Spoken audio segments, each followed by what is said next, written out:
আসসালামু আলাইকুম। আজকে শুক্রবার ছিল, জুমার নামাজের পর নরসিংদীর সাবেক সংসদ সদস্য যিনি খায়রুল কবির খোকন, তো ওনার বাসায় একটা মিলাদ ও মাহফিলের আয়োজন করা হয়েছিল।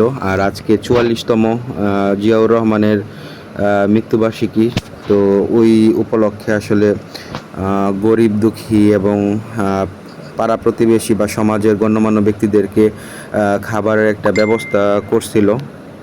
তো সেখানে আমিও ইনভাইটেড ছিলাম, যার কারণে এখানে আসছি। তো সবাইকে ওয়ান কি বলে এটারে, সিঙ্গেল ইউজ নাকি ওয়ান টাইম ইউজ প্লেট দিছে, আপনারা দেখতে পাচ্ছেন। এখন হচ্ছে সবার মাঝে খাবার দিতেছে। তো আসলে খুবই ভাল লাগছিল। আর এই প্রথম আমি বিএনপির কোনো একটা অনুষ্ঠানে আসলাম। তো সব মিলে আসলে দিনটা ভালোই লাগলো।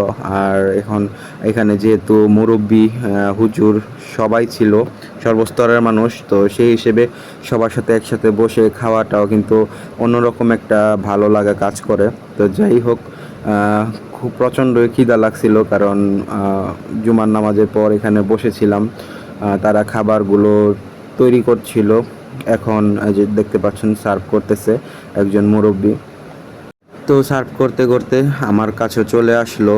তো উনি দিচ্ছিলেন, আমি ওয়েট করতেছিলাম আর কি। আর খাবারটা আসলে মানে এতটা ভাল লাগছে কি বলবো। আর বৃষ্টির দিন ছিল যেহেতু, একটু মেঘলা মেঘলা দিন ছিল, আবার বাইরে বৃষ্টিও পড়তেছিল সেই মুহূর্তে। তো সেই হিসেবে সব দিক দিয়ে ভালো লাগতেছিল। খিচুড়ি ছিল গরুর মাংস দিয়ে। তো অনেক ভালোই লাগছে, ভালো করে খাইলাম আর কি। তো খাবার শেষে সবাই মিলে দোয়া করলাম শহীদদের প্রতি শ্রদ্ধা রেখে।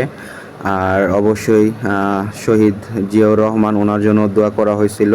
তো এখন বাইরে চলে আসছি, এখানে খাবার আরও সার্ভ করা হচ্ছিল। আর বাইরে কিন্তু ঝিরি ঝিরি আরও বৃষ্টি পড়তেছিল, আমরা এখানে দাঁড়া ছিলাম। তো এই যে দেখতে পাচ্ছেন বৃষ্টি পড়তেছে। তো এই ছিল আজকের ব্লগ। বাই বাই, ভালো থাকবেন সবাই।